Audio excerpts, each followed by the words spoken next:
یو ملګری پوښتنه کړې ده چې اکثر افغانان ورونه د هغوی پټکې په سرولو کې ثواب نه وي. د هغې وجه دا ده چې دا خو د افغانانو رواج دی چې پټکې په سرئ، نو د دوی په پټکي کې موږ ته ثواب نه ښکاري. محترمو دا صحیح نه ده. د مسلمان دپاره پکار دا دي چې عبادت او سنت د رسول الله مبارک صلی الله علیه وسلم دا رواج او عادت وګرځي. د هغې وجه دا ده چې کوم یو عمل چې سړی د مسلمان عادت نه وي ګرځېدلی نو هغه اکثر پرېږدي، پروا نه ساتي. کله چې رواج او عادت وګرځي نو بیا هغه نه پرېږدي.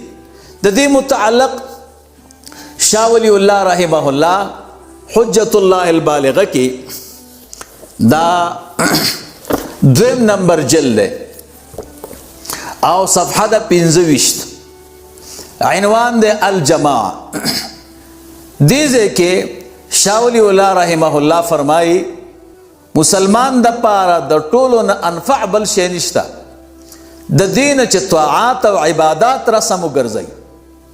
د هغې وجه دا ده کله چې د مسلمان رسم او رواج د سنت شو او د عبادت شو، په دې کې حاضر یعنی کلیوال او مسافر ټول پکې داخل دي، تر دې پورې چې هغه بیا څوک نه پرېږدي.